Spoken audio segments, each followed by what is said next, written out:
আমরা অতিরিক্ত ম্যাচুরিটি দেখাতে গিয়ে জীবনকে উপভোগ করতে পারি না।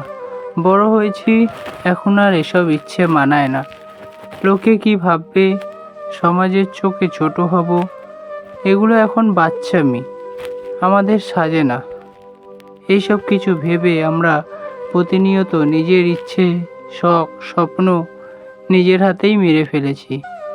তারপর নিজেকে মৃত মনে করে অনুভূতিহীন হয়ে জীবন পার করছি।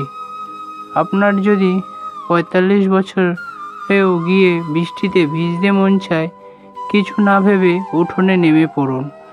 আপনার স্বামী স্ত্রী একসাথে যদি একান্ত সময় কাটাতে মন চায়, দূরে কোথাও চলে যান।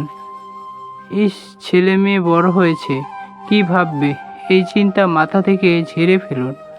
বুড়ো বয়সেও যদি আপনার ভালোবাসার অর্ধাঙ্গিনীর চুলে বেনি করতে মন চায়, তাও করেন।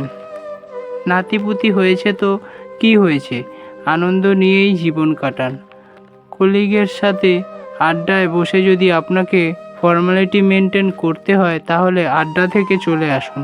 পাড়ার দোকানে চা নিয়ে ছোটকালের বন্ধুর সাথে আড্ডা মাতুন, অন্তত মন খুলে কথা বলতে পারবেন। প্রেমিকার হাত ধরে ভালোবাসি বলতে মন চাচ্ছে, কানে সাদা গোলাপ ফুল দিতে মন চাচ্ছে, পায়ে পায়েল পরাতে ইচ্ছে করছে, করে ফেলুন।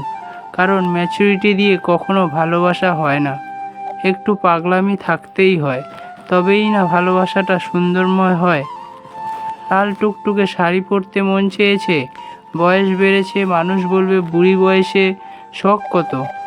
ভাবুক না, আপনি শাড়ি পরে ফেলুন, দরকার পড়লে হাত ভর্তি চুড়িও পরুন, একটা টিপও পরুন। নিজের ইচ্ছাটাকে মাটি চাপা দিতে নেই। জীবন তো ছোট, লোকে এমনিতেও আপনাকে ভালো চোখে দেখবে না। তাদের কথা ভেবে অতিরিক্ত ম্যাচুরিটি দেখাতে গিয়ে জীবনকে অসুন্দর করে তুলবেন না। নিজের ভালো থাকার জন্য হলেও একটু পাগলামি করুন, সুন্দর করে জীবনকে উপভোগ করতে পারবেন। গল্পটি কেমন লাগলো একটু কমেন্টের মাধ্যমে জানাবেন। আর দেখা হবে অন্য কোনো দিন, অন্য কোনো গল্প নিয়ে। ততক্ষণ সবাই ভালো থাকবেন, সুস্থ থাকবেন। ধন্যবাদ।